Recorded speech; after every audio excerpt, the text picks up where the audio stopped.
ရခိုင်သမိုင်းထဲကထင်ရှားကျော်ကြားတဲ့ရခိုင်ဘုရင်မင်းပါကြီးဟာငယ်ဘဝကတည်းကဘုရင်အာဏာရယူနိုင်ခဲ့သူဖြစ်လို့သမိုင်းမှာထင်ရှားပါတယ်။ရခိုင်နိုင်ငံမြောက်ဦးမြို့တော်မှာမင်းလုပ်စိုးစံပါတယ်ဘုရင်မင်းပါကြီးဟာငယ်စဉ်ကတည်းကစစ်ရေးစစ်ရာနဲ့နိုင်ငံရေးမှာထူးချွန်သူအဖြစ်ပေါ်ထွက်လာခဲ့ပါတယ်။သူ၏ဖခင်ဘုရင်မင်းရာဇာရဲ့ထီးနှန်းကိုဆက်ခံပြီးနန်းတက်လာတဲ့အခါမင်းပါကြီးဟာရခိုင်နိုင်ငံကိုပိုမိုအင်အားကြီးမားလာစေရန်စတင်စည်းရုံးပါတယ်။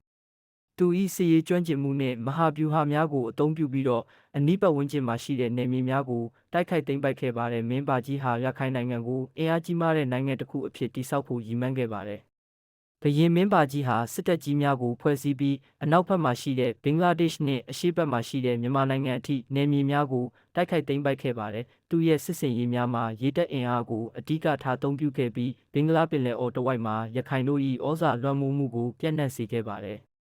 သူရဲ့အောင်မြင်မှုများကြောင့်ဘုရင်မင်းပါကြီးဟာရခိုင်သမိုင်းတွင်ထင်ရှားသောဘုရင်တစ်ပါးအဖြစ်ကျော်ကြားလာခဲ့ပါတယ်။ဘုရင်မင်းပါကြီးဟာမြောက်ဦးမြို့တော်ကိုစီပင်သာယာစစ်ဖို့နန်းတော်များဖျားเจ้าများနှင့်လူမှုရေးအဆောက်အအုံများကိုတည်ဆောက်ခဲ့ပါတယ်။ဘုရင်မင်းပါကြီးရဲ့နောက်ဆုံးနှစ်များမှာသူဟာရခိုင်ပြည်ကိုအင်အားကြီးမားတဲ့နိုင်ငံတစ်ခုအဖြစ်ထူထောင်နိုင်ခဲ့ပေမဲ့အတွင်းပိုင်းပဋိပက္ခများနှင့်ရင်ဆိုင်ခဲ့ရပါတယ်။ဒါပေမဲ့သူရဲ့စစ်ရေးနှင့်နိုင်ငံရေးကျွမ်းကျင်မှုများကိုနောက်လာနောက်သားများအတူယူရန်စံထားလောက်ပါတယ်။